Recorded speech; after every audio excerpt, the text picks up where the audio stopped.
World news के sponsor हैं स्वागत, अदरक, लहसुन और मसाले 100% प्योर एंड हाइजीनिक। अस्सलाम वालेकुम, आदाब। आइए शुरुआत करते हैं मेरे साथ यानी खलील फरहाद के साथ वर्ल्ड न्यूज। सबसे पहले हेडलाइंस। लॉकडाउन ओमिक्रॉन का मुकाबला करने का हल नहीं, WHO का दुनिया को पैगाम। कहा वैक्सीनेशन जरूरी, लॉकडाउन ओमिक्रॉन का मुकाबला करने का नहीं है हल।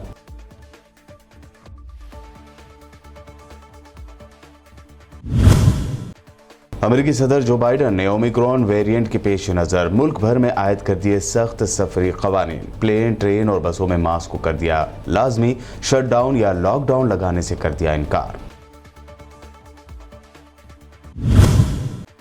मिस्र के साहिल शहर इस्कंदरिया में आई छोटी सुनामी ने मचाई बड़ी तबाही। सुनामी की लहरों ने गाड़ियों, दरख्तों और रास्ते में आने वाली हर चीज को तबाह कर दिया। लोगों में दौड़ी खौफ की लहर। यूपी में बढ़ते पॉल्यूशन के लिए योगी सरकार ने पाकिस्तान को ठहराया जिम्मेदार। कहा पाकिस्तान से आती है पॉल्यूटेड एयर। तो सुप्रीम कोर्ट ने पूछा, तो अब आप क्या पाकिस्तान की इंडस्ट्रीज को करना चाहते हैं बैन?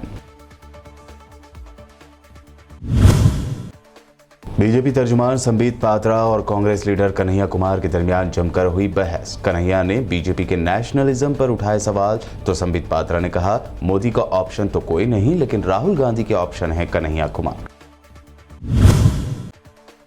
और दिसंबर 2021 तक पूरे हिंदुस्तान के बालिग अफराद को वैक्सीन लगाए जाने के दावे पर असदुद्दीन ओवैसी ने उठाए सवाल। कहा हालिया आदाद-ओ-शुमार बताते हैं कि मोदी सरकार अपने दावों से है कोसों दूर। और पेश खबरों की तफसील। आलमी इदारे सेहत यानी WHO ने इस बात पर जोर दिया है कि हर मुल्क को इस साल के आखिर तक अपनी 40% आबादी को कोरोना वायरस से बचाव की वैक्सीन देनी चाहिए। WHO के डायरेक्टर जनरल के एडवाइजर ने कहा कि कोरोना की नई तब्दील शुदा शक्ल ओमिक्रॉन की शिद्दत को जानने के लिए हफ्तों की जरूरत है। इस बात को मद्देनजर रखते हुए कि कोरोना वायरस नई वेकअप कॉल हो सकती है, उन्होंने इस बात पर भी जोर दिया कि वैक्सीनेशन कोरोना की तमाम शक्लों को खत्म करने का हल है, लॉकडाउन ओमिक्रॉन का मुकाबला करने का हल नहीं है। इसी तनाजुर में आलमी इदारे सेहत के डायरेक्टर ने कहा कि बोट्सवाना और साउथ अफ्रीका की तरफ से ओमिक्रॉन की फौरी निशानदही और इब्तिदाई रिपोर्टिंग ने दुनिया को वक्त दिया है कि वो उसके फैलाव को रोकने के लिए काम करे। अमेरिकी सदर जो बाइडन ने मुल्क में कोविड-19 के नए वेरिएंट ओमिक्रॉन के केसेस के पेश नज़र सख्त सफरी कवानीन का ऐलान किया है। अमेरिकी सदर जो बाइडन के ऐलान के मुताबिक कवानीन के तहत तमाम बैनुल-अक़वामी मुसाफिरों को अमेरिका रवानगी से 24 घंटे पहले कोरोना का टेस्ट कराना होगा। कोरोना वैक्सीन लेने वाले मुसाफिरों को भी इस टेस्ट से गुजरना होगा। इसके अलावा मार्च तक हवाई जहाज़ों, ट्रेनों और बसों में मास्क को लाजमी पहनना होगा। ताहम बाइडन ने कहा कि वो शटडाउन या लॉकडाउन का इरादा नहीं रखते। अमेरिकी रियासतों कैलिफोर्निया, कोलोराडो, मिनेसोटा, न्यूयॉर्क और हवाई में ओमिक्रॉन के केसेस रिपोर्ट हुए हैं। दूसरी जानिब national institute for communicable disease के माहिर का कहना है कि कोरोना वायरस की पुरानी अक़साम से मुतासर होने वाले अफराद को बज़ाहिर ओमिक्रॉन से तहफ़्फ़ुज़ नहीं मिलता, मगर वैक्सीनेशन से बीमारी की संगीन शिद्दत की रोकथाम की जा सकती है। मिस्र के मुख्तलिफ शहरों बिलखुसूस साहिली शहर इस्कंदरिया, जिसे अलेक्जेंडरिया भी कहा जाता है, यहाँ आने वाली छोटी सुनामी ने बड़ी तबाही मचाते हुए लोगों में खौफ व हरास की फ़ज़ा पैदा कर दी। खौफनाक समंदरी तूफ़ान और पानी की लहरों ने राह में आने वाली गाड़ियों, दरख्तों और दीगर हर चीज़ को धकेल दिया। समंदरी लहरें 5 मीटर तक बुलंद हुईं, जबकि हवा की रफ्तार 65 किलोमीटर फी घंटे तक पहुँच गई थी। इसके साथ दरमियाने और निचले बादलों और बारिश के बाद दर्ज हरारत 7 डिग्री सेंटीग्रेड तक पहुंच गया। इस्कंदरिया गवर्नरी की इंतजामिया समंदरी तूफान का मुकाबला करने के लिए हर मुमकिन इक़दाम कर रही है। पानी में फंसी कारों को निकालने के लिए वाटर सेक्शन कारों और क्रेनों के साथ साथ जख्मियों को ले जाने के लिए एम्बुलेंस का भी इंतजाम किया गया। इससे पहले असवान गवर्नरी में मूसलाधार बारिश की लहर के नतीजे में इलाके में बड़ी तादाद में बिच्छू नमूदार हो गए, जिससे 3 अफराद हलाक और सैकड़ों जख्मी हो गए थे।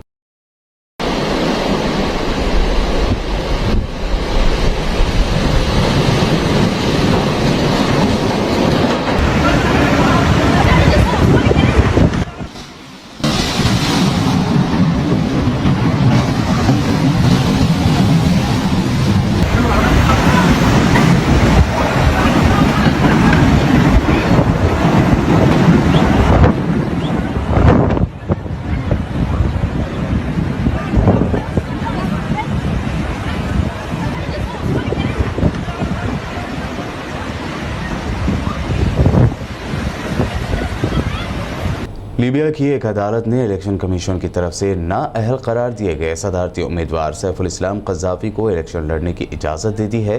लीबिया के साबिक़ हुक्मरान मुअम्मर कज़ाफ़ी के बेटे सैफुल इस्लाम कज़ाफ़ी ने लीबिया के जजेस का शुक्रिया और तारीफ़ की। उन्होंने कहा कि जजों ने हक़ बात की राह में खुद को ख़तरे में डाला। उन्होंने ट्विटर पर मज़ीद कहा कि हम इस फतह को लीबिया के तमाम लोगों के नाम करते हैं। एक अखबार ने सैफुल इस्लाम कज़ाफ़ी के वकील खालिद ज़ैदी का हवाला देते हुए कहा है कि अदालत ने उनकी अपील मंजूर करते हुए उन्हें इलेक्शन में हिस्सा लेने की इजाज़त दी है। वो आदमी तौर पर इलेक्शन में हिस्सा लेने के अहल हैं। ये फैसला इंसाफ और लीबिया की अवाम की मर्जी की फतह है। कतर में होने वाले मुज़ाकरात में अमेरिका ने तालिबान पर जोर दिया है कि वो इस बात को यकीनी बनाए कि अफगानिस्तान की सरजमीन फ्यूचर में दहशतगर्द हमलों के लिए इस्तेमाल नहीं होगी, जबकि तालिबान ने अफगान रियासत को असासों को मुंजमद करने और अमरीकी पाबंदियां हटाने का मुतालबा किया है। 29 और 30 नवंबर को अफगानिस्तान के लिए अमेरिका के ख़ुसूसी नुमाइंदे थॉमस वेस्ट ने क़तरी दारुल हुकूमत दोहा में तालिबान के फॉरेन मिनिस्टर अमीर खान मुत्तकी से मुलाकातों का सिलसिला शुरू किया था। अमरीकी महकमा ख़ारजा ने कहा कि अमरीकी वफ़द में महकमा ख़ारजा, ट्रेजरी, USAID और इंटेलिजेंस कम्युनिटी के नुमाइंदे शामिल थे, जबकि तालिबान के वफ़द में उनकी अबूरी हुकूमत के सीनियर अहलकार और प्रोफेशनल टेक्नोक्रेट शामिल थे। ईरान की सिपाह पासदारान इनक़लाब इस्लामी की क़ुद्स फ़ोर्स के कमांडर जनरल ख़ानी ने ख़ित्ते में मौजूद अमेरिकियों को मशवरा दिया है कि वो क़ुद्स से जल्द अज जल्द इलाक़े से बाहर निकल जाए। साथ ही उन्होंने ख़बरदार भी किया कि अगर वो क़ुद्स से इलाक़ा छोड़कर ना गए तो फिर उन्हें इसकी बड़ी कीमत चुकानी होगी। सिपाह क़ुद्स के कमांडर ने अमेरिकियों को ख़बरदार करते हुए कहा कि हमने अमेरिकियों के लिए वाज़ेह कर दिया है कि उनके पास अभी भी वक्त है कि वो क़ुद्स से इलाक़े को छोड़ दें, वरना उन्हें इस ख़ित्ते में अफ़गानिस्तान में पेश आने वाली बदतरीन सूरत हाल से ज़्यादा बुरी सूरत हाल का सामना करना पड़ेगा। उन्होंने अमेरिकियों को मुखातिब करते हुए कहा कि जिस तरह तुम माजी में मनमानी किया करते थे, अब उस तरह तुम अपनी मनमानियां नहीं कर पाओगे और ये ज़माना अब गुजर चुका है।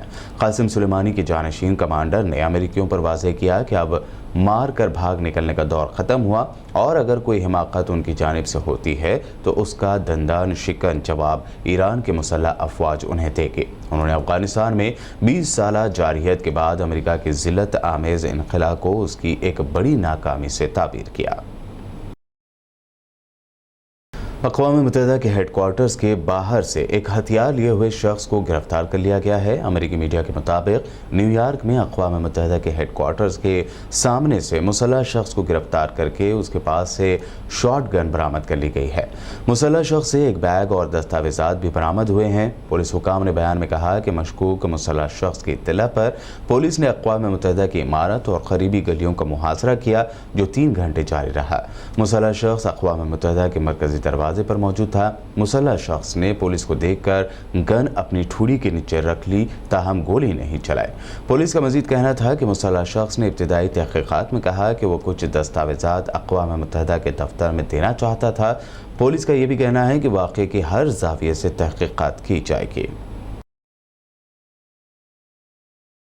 मशरक़ी सीरिया यानी शाम में वाक़े देर अज़ोर में एक दहशतगर्दाना हमले में 10 शामी शहरी हलाक हो गए। शाम की सरकारी खबर रसाई एजेंसी साना की रिपोर्ट के मुताबिक दहशतगर्दों ने अल क़तराता ऑयल फील्ड में काम करने वाले मजदूरों की बस को हमले का निशाना बनाया, जिसके नतीजे में इस ऑयल फील्ड के 10 मजदूर हलाक हो गए। इस हमले में एक शख्स ज़ख्मी भी हुआ है। दहशतगर्द गिरोहों ने शामी फ़ौज के मुकाबले में शिकस्त खाने के बाद अब इस तरह के बुज़दिलाना हमले शुरू कर दिए हैं। वर्ल्ड न्यूज़ में खबरों का सिलसिला आगे यूं ही लगातार जारी रहेगा। फिलहाल रुकते हैं एक छोटे से ब्रेक के लिए।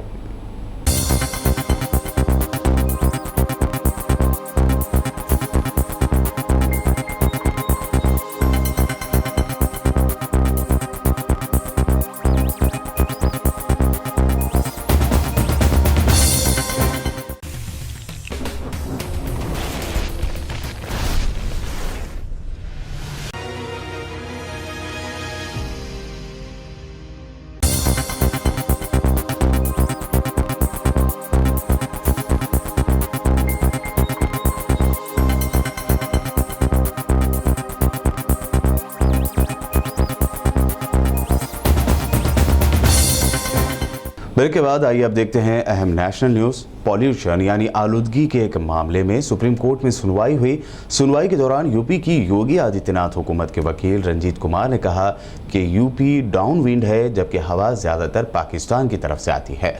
ऐसे में यूपी की चीन की मिलें और दूध की फैक्ट्रियों पर किस तरह की पाबंदी नहीं लगाना चाहिए। इस पर चीफ जस्टिस रमना ने कहा कि तो आप पाकिस्तान की इंडस्ट्रीज को बैन कराना चाहते हैं। सुनवाई के दौरान वकील रंजीत कुमार ने दरअसल चीनी मिलों के बंद होने पर सवाल उठाए। उन्होंने कहा कि इससे किसानों को परेशानी होगी, जबकि ये शुगर मिल्स दिल्ली से 90 किलोमीटर दूरी पर हैं। ऐसे में चीनी मिलों के लिए 8 घंटे काफ़ी कम है। इस पर सुप्रीम कोर्ट ने कहा कि आप कमीशन के पास जाइए, उनको बताइए, वो फिर फैसला करेंगे। बीजेपी के तर्जुमान संबित पात्रा और कांग्रेस लीडर कन्हैया कुमार के दरमियान एक टीवी प्रोग्राम में जमकर बहस हुई। इस दौरान पीएम मोदी के ऑप्शन पर भी दोनों लीडर टकरा गए। संबित पात्रा ने कहा कि कांग्रेस से जब भी पूछा जाता है कि मोदी का ऑप्शन कौन है, तो कहा जाता है कि 135 करोड़ अवाम।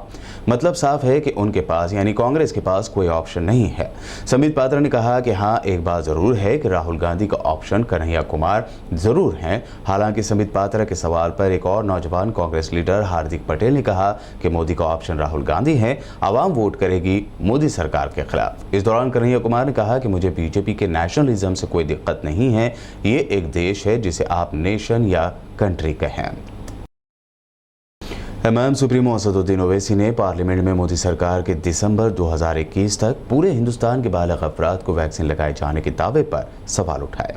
सर के 28 मई को उस वक्त के इंफॉर्मेशन ब्रॉडकास्टिंग मिनिस्टर आज हमारे हाउस में नहीं, उन्होंने ये कहा था सरकार की तरफ से कि पूरे भारत में अडल्ट को दिसंबर 2021 तक डबल वैक्सीनेशन लग जाएगा।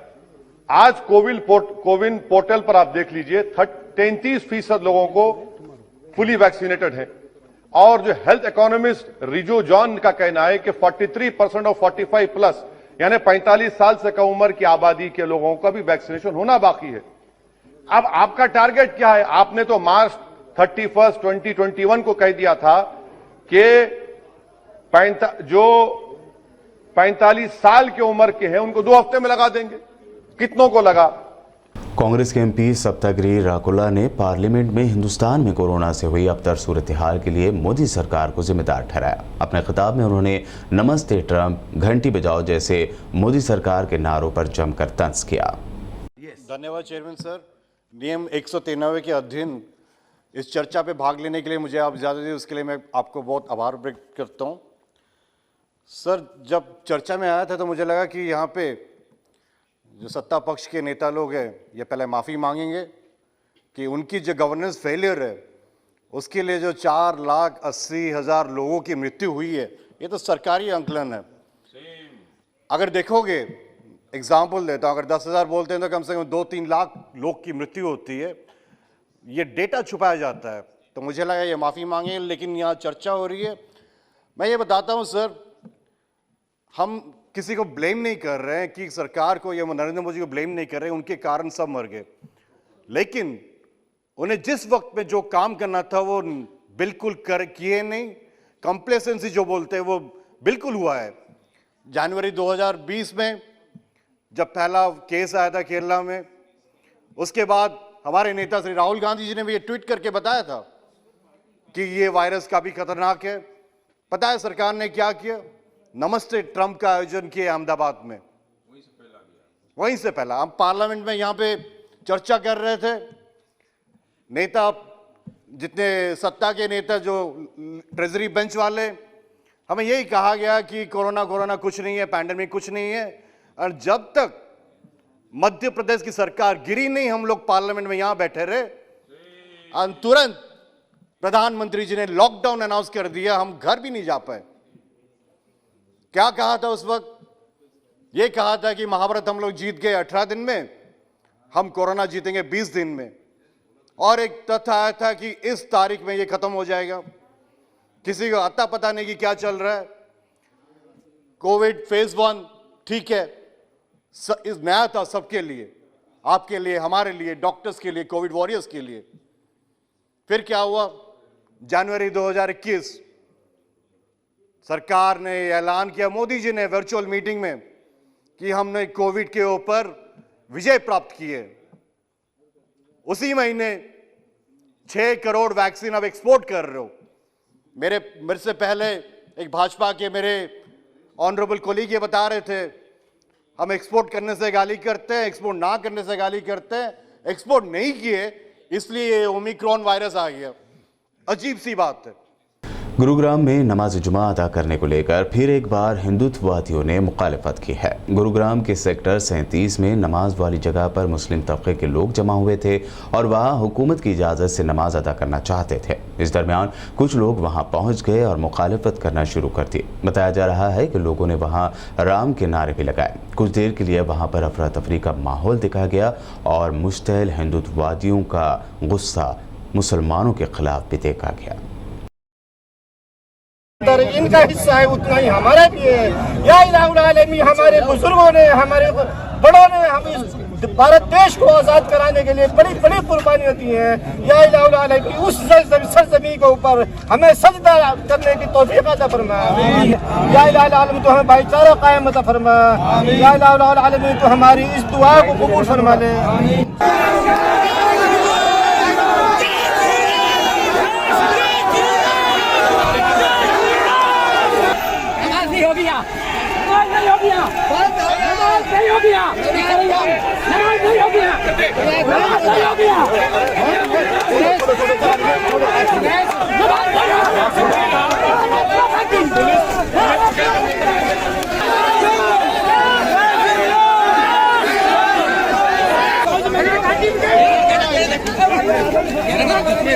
ये गुरुग्राम पुलिस ने उन लोगों को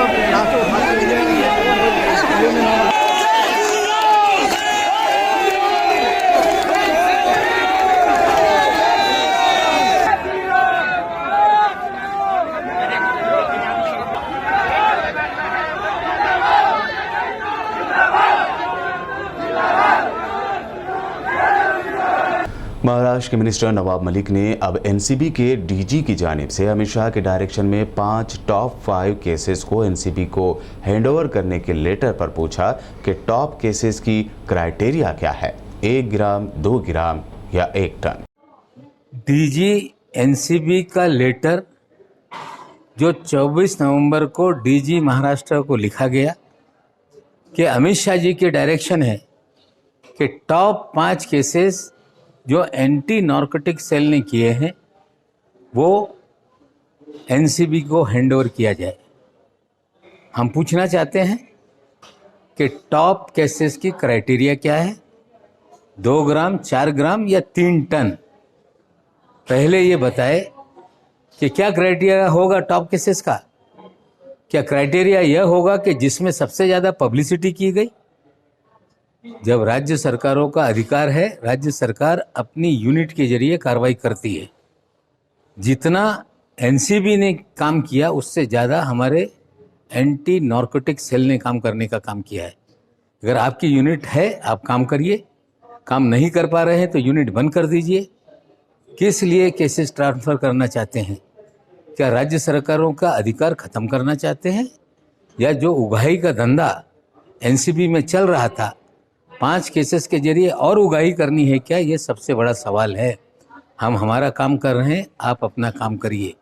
और सही मानों में आपकी संस्था अगर काम करती है तो 26 जो जाली मामले बनाए गए उसकी जांच कब होगी? बेगुनाहों को फंसाया गया कब छोड़ा जाएगा? ये सारे सवाल हम पूछना चाहते हैं। ये साफ हो गया है कि जोनल यूनिट महाराष्ट्र में उगाही का धंधा कर रही है, प्राइवेट आर्मी बनाए हुए है, और ऐसे में केसेस ट्रांसफ़र करने की मांग हमें लगता है ये क्यों है, इसका जवाब केंद्र सरकार को देना होगा। आखिर में हेडलाइंस पर एक और नजर। लॉकडाउन ओमिक्रॉन का मुकाबला करने का हल नहीं, WHO का दुनिया को पैगाम। कहा वैक्सीनेशन जरूरी, लॉकडाउन ओमिक्रॉन का मुकाबला करने का नहीं है हल।